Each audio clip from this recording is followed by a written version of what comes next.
You don't really notice people at work until they give you a reason to. And for the longest time, I thought he was just a quiet guy. A little odd, maybe, but harmless.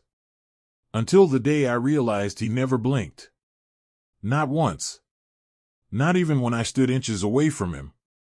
And if that isn't strange enough, what he told me on the last night of his shift. What he whispered right into my ear.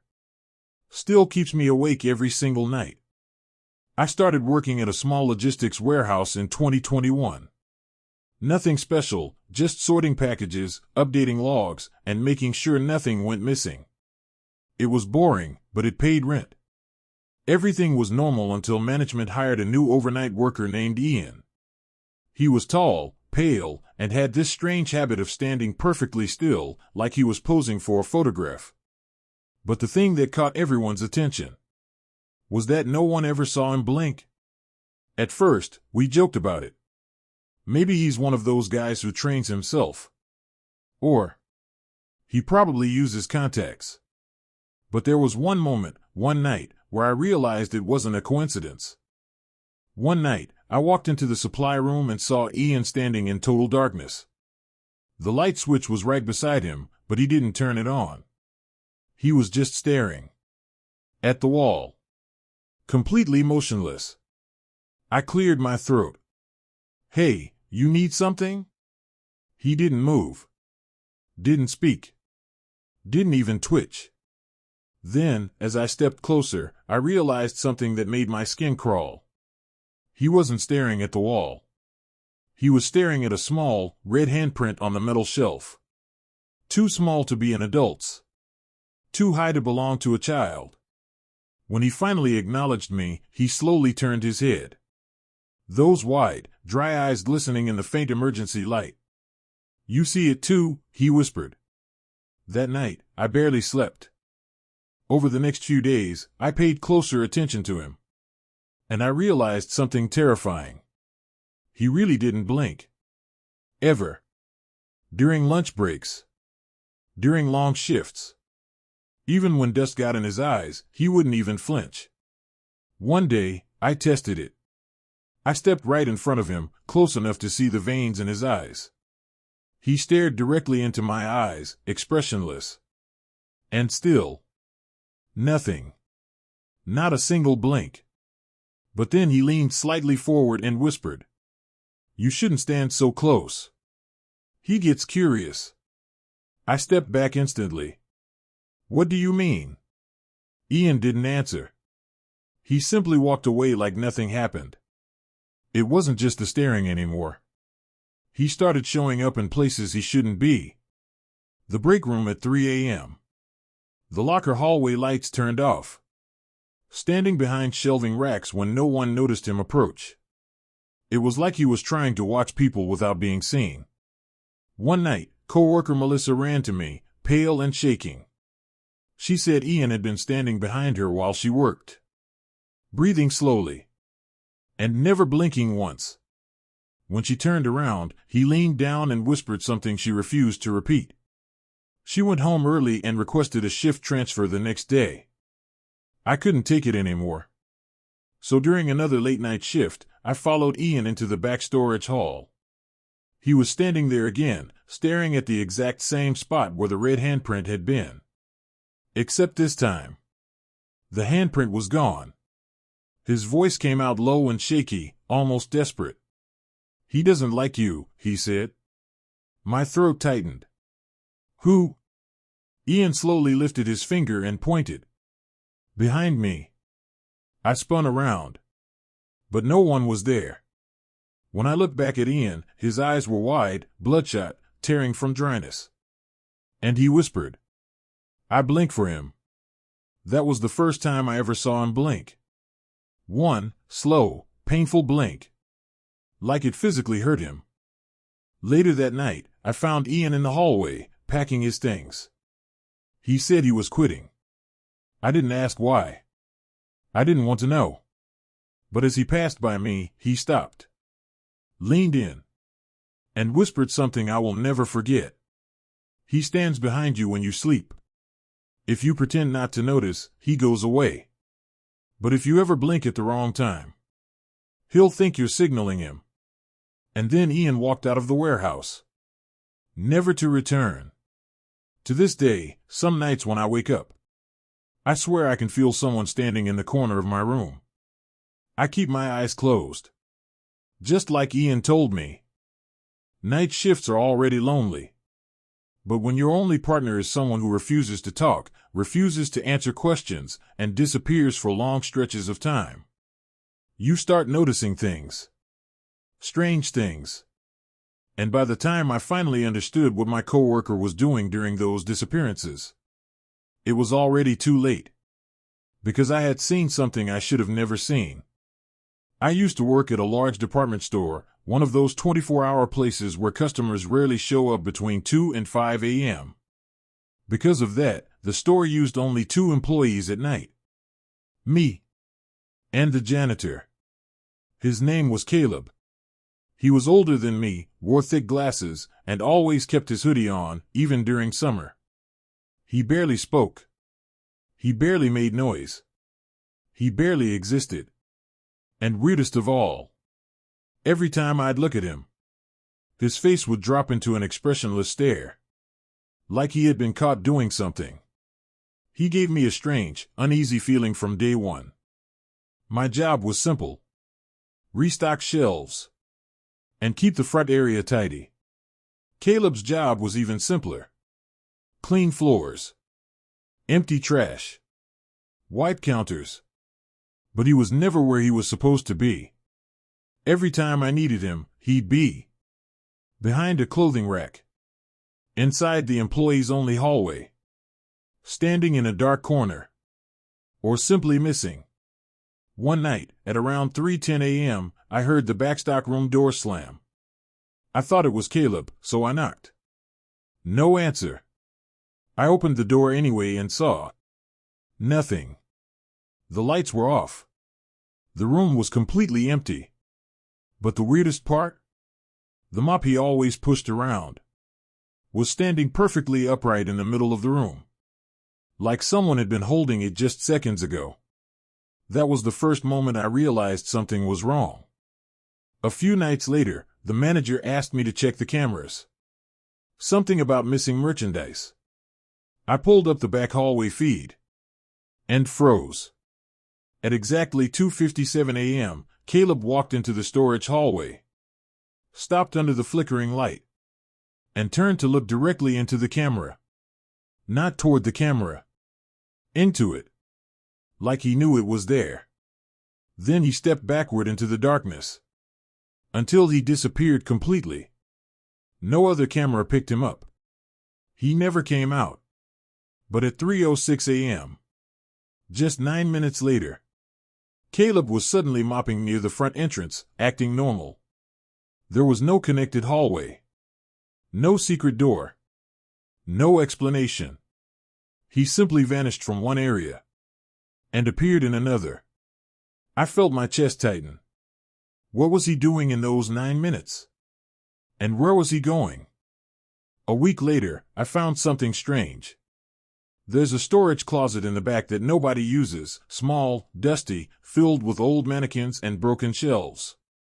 I was passing by when I heard something from inside. A whisper.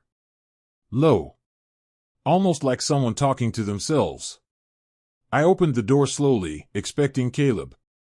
But the room was empty. Except all 4 mannequins were facing the door, turned toward me, as if they'd been listening. I stepped inside and saw something in the corner. A box. A small, plain, cardboard box with tape around it. Written on the top, in clean handwriting. Do not open. See. Something in my gut told me to leave it alone. So I didn't touch it. But as I shut the door, I caught something terrifying. The mop, the one Caleb always kept with him, was leaning behind the mannequins, in a room he was never assigned to clean. He had been there recently. Curiosity kills, I guess. One night, during a dead shift, I went back to the closet. I closed the door behind me, crouched down, and opened the box. Inside was a pair of torn gloves, a cracked phone with no battery, a name badge from a different store, and a wallet. There were scratches all over the inside of the wallet, as if someone had tried to claw it open. The photo ID inside made my heart stop. The name wasn't Caleb, and the face wasn't him either. It was a younger man. Same hoodie, same glasses, but a completely different face. I felt someone breathe behind me. I turned slowly. Caleb was standing in the doorway, blocking the exit. Hood up, face pale, eyes unblinking. "You weren't supposed to see that," he whispered. He stepped into the closet, closed the door behind him, and leaned close enough that I could smell old dust on his clothes. "That's the last guy who worked with me," he said quietly, pointing at the wallet. My blood went cold. He continued. "He opened the box too." My voice shook. "What happened to him?" Caleb smiled. A thin, stretched, unnatural smile that didn't reach his eyes. "He left." My heart pounded. "Left? Left where?" Caleb leaned so close his hood touched my forehead. "He's still here. Somewhere in the store. Watching."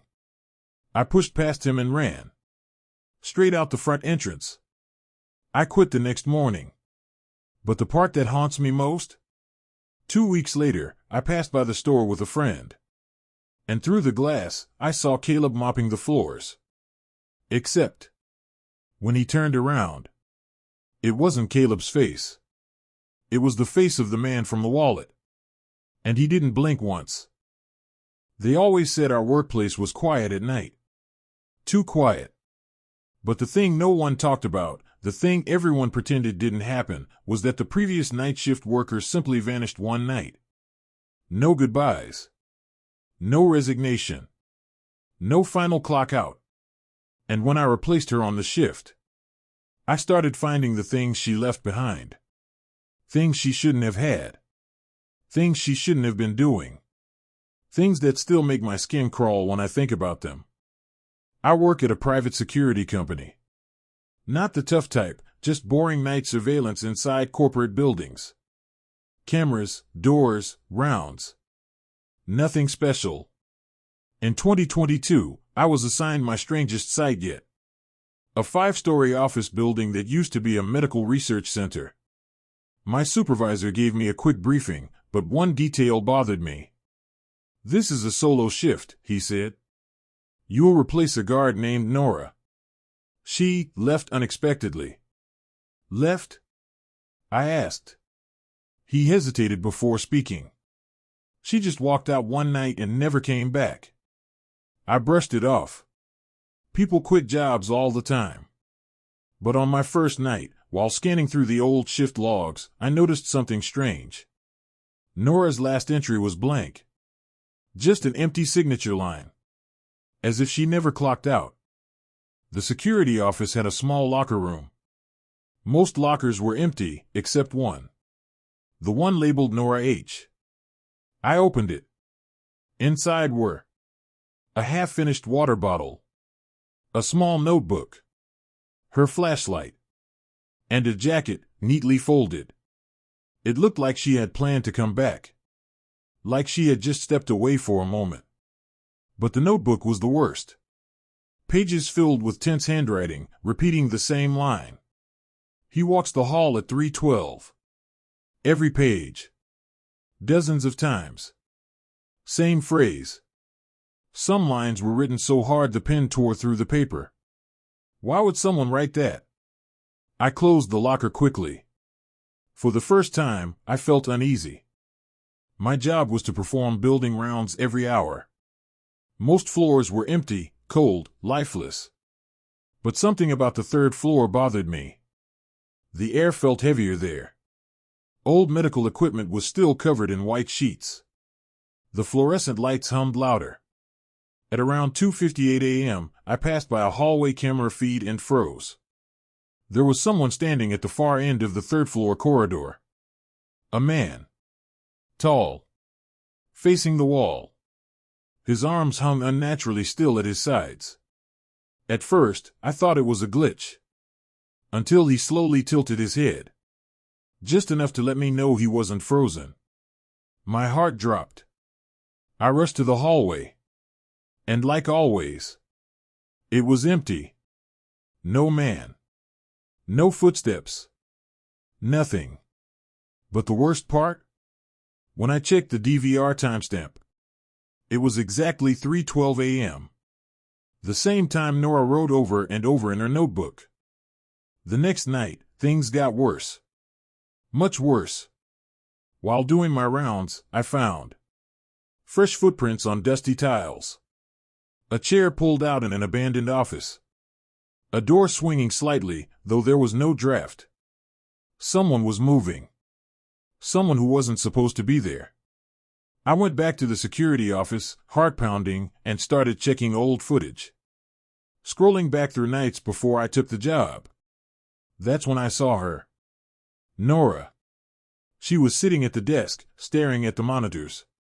Then she suddenly stood up, walked straight toward camera 3A, and looked directly into it. Her face pale. Eyes wide.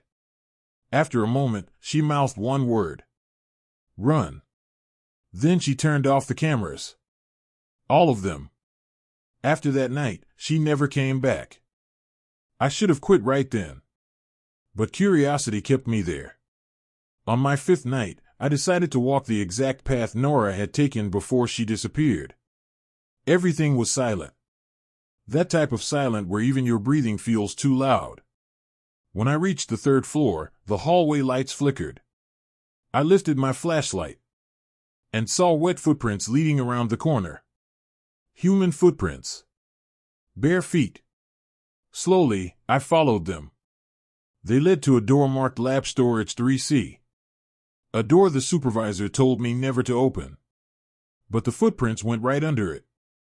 I turned the handle. The door creaked open. And the smell hit me first. Sweat. Old metal. And something else. Something rotten. My flashlight landed on a figure hunched in the corner. A woman. Her uniform. Her hair. It was Nora. But she didn't react. Didn't speak. Didn't move. She just stared at the wall, trembling quietly. Then, very slowly, she turned her head toward me. Her eyes were wide.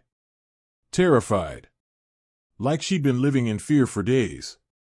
Her voice cracked. He's behind you. I spun around.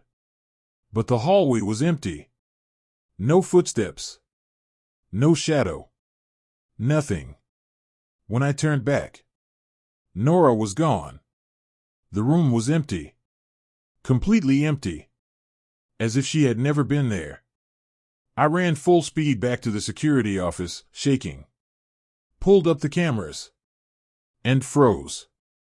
In the 3rd floor hallway, standing perfectly still in front of camera 3A, was the same man I'd seen days before. His face was turned toward the camera. Unmoving. Expressionless. And then, right at 3:12 a.m., he lifted something slowly into view. A badge. Nora's badge. I quit the next morning. 2 months later, the company reassigned guards again. And last week, I heard something disturbing from a former coworker. The new girl who took your shift? She walked out one night and never came back. Just like Nora. And sometimes, when I'm alone, I still wake up at 3:12 a.m. afraid someone is standing in my hallway.